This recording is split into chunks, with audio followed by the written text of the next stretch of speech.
Hi, I'm Zaakirah, and I am the host of the See Life Different podcast.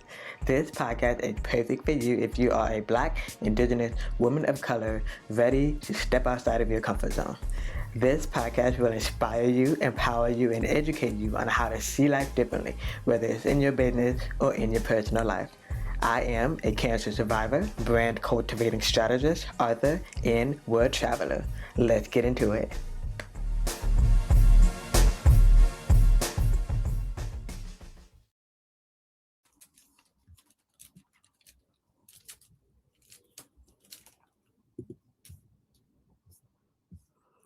Are you leaving disabled travelers out of your content? Do you use captions when listening to a video on silent? Do you use hands-free voice speaking? You are probably using a technology feature that you did not even know was built with a disabled person in mind. In this episode, I will be talking about how you and your content can be more empathetic and inclusive to disabled travelers.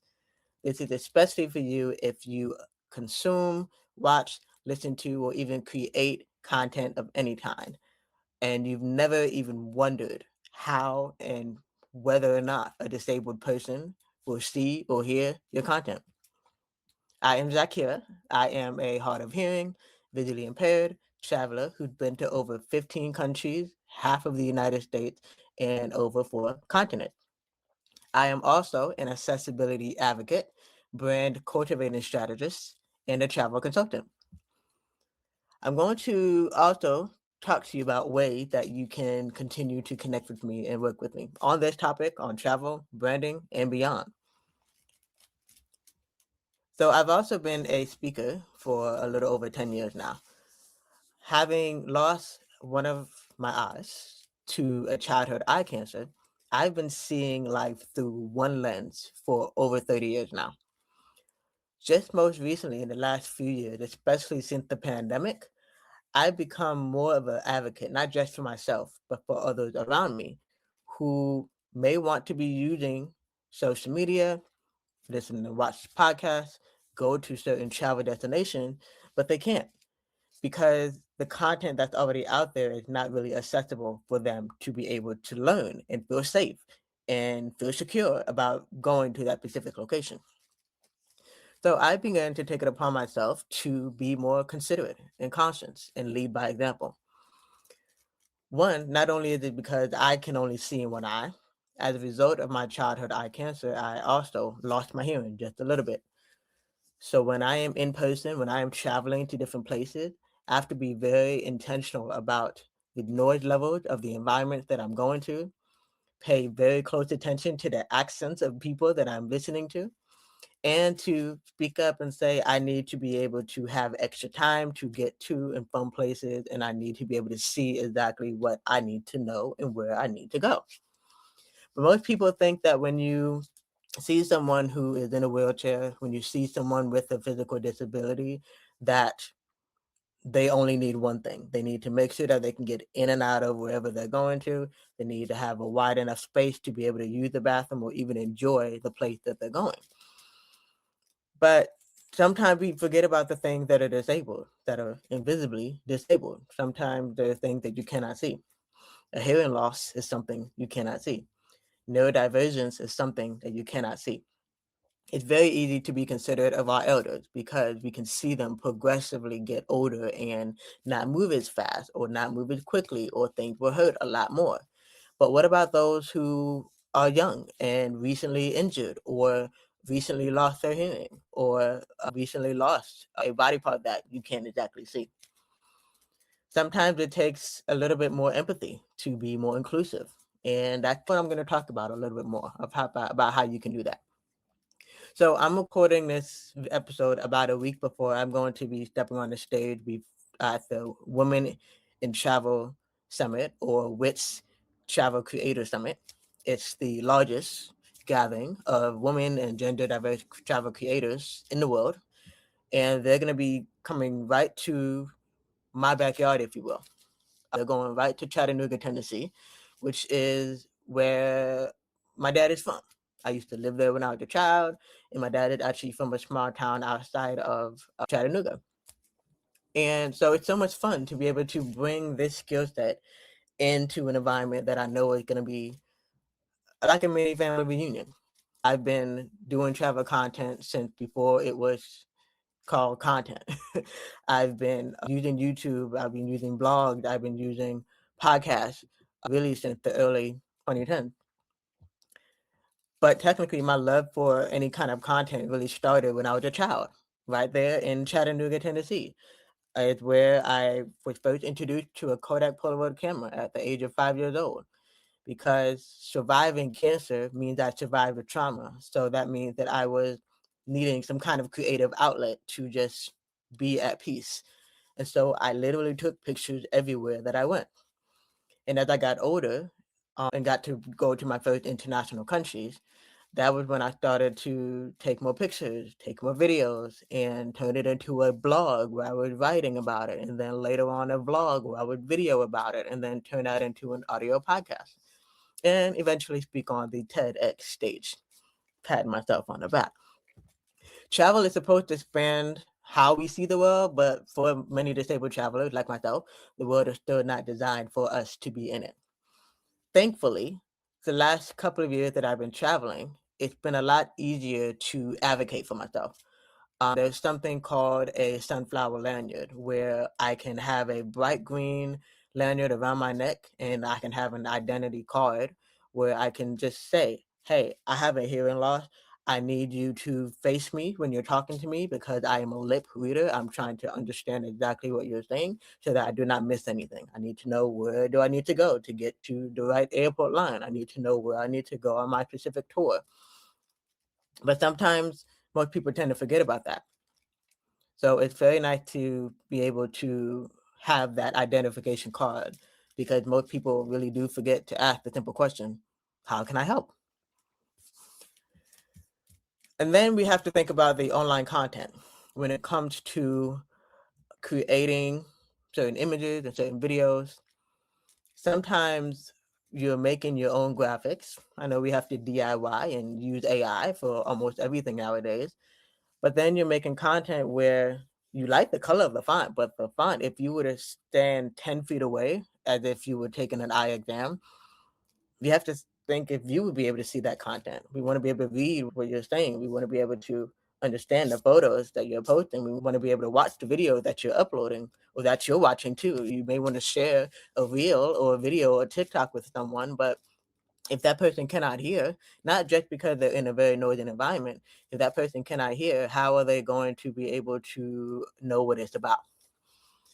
A lot of social media apps nowadays are doing a lot better with having captions included. YouTube, you can press the button, turn on the caption. Facebook, press the button, turn on the caption. Instagram, go to your setting, turn on the caption. But those captions are not always accurate, especially if there are names of places that are very foreign and unique, or accents that are beautiful but heavy and hard to pick up on. So not only are we using captions to understand or learn the language when you watch it on Netflix or your favorite movie streaming app, but sometimes it actually allows someone who cannot hear it well to also enjoy the content as well. People also tend to forget that if you are uploading a piece of content that is an image of some kind or a video of some kind, if you imagine someone handing you a reel and you really have no idea what you're looking at, that's ideally why captions are also helpful. The same way you would explain it to your 5-year-old, to your spouse, to an elder. Look at this video of me speaking about disability. Look at this video about me speaking about a woman in travel, WITS Travel Creator Summit. Sometimes we have to think outside of ourselves, step outside of our own comfort zone, see life differently. And also sometimes we just don't even think about the fact that there are technology tools out there for those who cannot see at all to still be able to enjoy content. A lot of technology tools nowadays have something called screen readers. So when you describe an image the same way you would describe it to a 5-year-old or an elder, you can then allow for a screen reader to be able to read every single thing. So sure, it may seem like a lot of extra work, but in the end, it helps you to be able to find content like this, content like the one that you're actually looking for, because those same words that are going into alternative descriptions and captions, and even if you use artificial intelligence, it's more words to pick up in search engines. It makes it a lot easier for people who want to travel to places that you already live, or the same way that you would invite people to come to your hometown, come to your area, the same way you would show them around. Think about those who are disabled who may want to do the same thing. So we probably have a lot more questions, right, about where do I even get started? How do I even do all of these things? The first thing I should definitely recommend is think of your five senses and use your five senses if you were to describe a person, place, or thing. Always think about your senses, use those words to describe a person, place, or thing. And always, if you can, enable captions. If you are one of those who makes your own videos, do your best to primarily focus on editing the captions of words that are not easily recognized. And ask how you can help someone. Sometimes the disabilities are not what can be visible, but that's what requires us to be more empathetic and understanding for someone else. So I'm saying all of this because I'm really passionate about it. Personally, I get annoyed when someone is so brilliant and has amazing content out there, but I can't watch it because I can't hear it, or I can't read it because the font is way too white, way too bright, and I just can't see it. So I'm probably not the only one that will scroll right past the video if I don't know what it's going to be about, or a flyer and I can't understand what it's going to be about. So I've decided to really just empower people and mentor them to be able to do that. So if that sounds like something you want to talk to me about, then definitely take a look at the link in the description, and also take a look at the banner that I'm going to put on the screen if I can figure out how to do it. There. Okay, so I have sessions where I literally talk you through this a bit more. You have to tell me more about what you're up to, what you're creating, and how you can do that. And then these are about 30 minutes to an hour long session. And they also come with a guide, a accessibility guide that I made, where I can explain a bit more about how you can make sure that your content is a bit more accessible. So definitely either tap on a link that is in the description or click on the QR code on the screen, whichever way it is on your screen. And so I also will be speaking a bit more about this once I go to my first ever WITS Travel Creator Summit. It's going to be so amazing to speak on the main stage about this, because I think it's something that's important. We're all very focused on ourselves right now. There's a lot going on in the world, but not many people really know that when you leave out people who are disabled, that's a lot of money going down the drain. A lot of them don't want to be limited and don't want to continue to feel insecure about the thing that they have already been living with. They want to be more confident in being able to tell that story, confident in being able to advocate for themselves. So I'm looking forward to talking more about this and continue to be that advocate, being the one who sees only in one eye. Even though I can see pretty well in one eye, it does get a little blurry at nighttime. Even though I can hear deep voices pretty well and music, I can feel the bass, but high pitches are very hard for me to hear. So that's why I like to make sure that I have all the information up front. But then there's other people who need more time and more space to process things.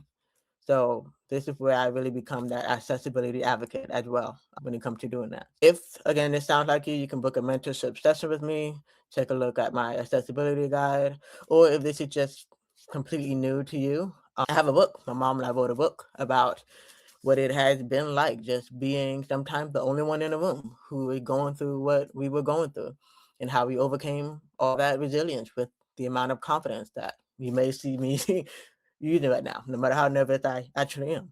My book is also available on Amazon as well.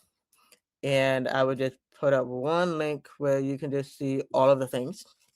And you can just go to my website, zaakirah.com/social. And it will take you to all of the things. Follow me on my other social media channels.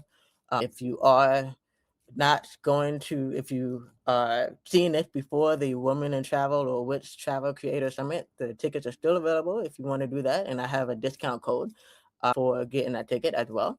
And of course, my Amazon book is available on ebook, paperback, and audiobook, as well as more mentorship sessions to make sure that even if you are new to entrepreneurship and you want to be able to figure out how to get clarity, right? Some people sometimes call me their brand strategist, not just brand cultivating strategist, but sometimes I'm the brand therapist, right? Because we have a lot going on in this world right now, and I've been through so many things, and you've been through so many things. But how do we put that to the side, not brush it off, but put it to the side, but focus on the things that make you really happy and excited, especially when it comes to traveling, especially when it comes to creating content, especially when it comes to just being creative and entrepreneurial. How many times are you putting that to the side? You're putting all your bills and your responsibilities first, but what are the things that are also going to be able to bring you joy? For the last 10 years, I've literally been helping people to be able to do that confidently, tell their stories, and build their brands. So I'm here when you're ready for that. Now, if you're like, but wait a minute, you said something about the Woman in Travel Summit. What is that? All I will say is that you need to stay tuned to their social media channel, stay tuned to my social media channel so that you can learn more about it. But I'm just very excited to be in person, in real life gathering with my fellow creators, my fellow travelers. I've been looking at my other fellow speaker lineup, and there are a couple of people that we've crossed paths online, and it's going to be amazing to be able to just, I'm a hugger, so hugging them in person. So it's going to be great. And yeah, please continue to be more empathetic, think more about the types of content that you consume and how you can, if you are one of those where you would speak up in the comment section of somebody else's post and make sure that it's accessible for someone, please do. But it really does take a community to make sure that we are all more empathetic and inclusive so that the world can be even more accessible. So thank you for being here. And this conversation is something that needs to be shared wide, because if you got something from this today, then someone else will also want to do the same thing. So I will see you in the next episode. Thank you for listening.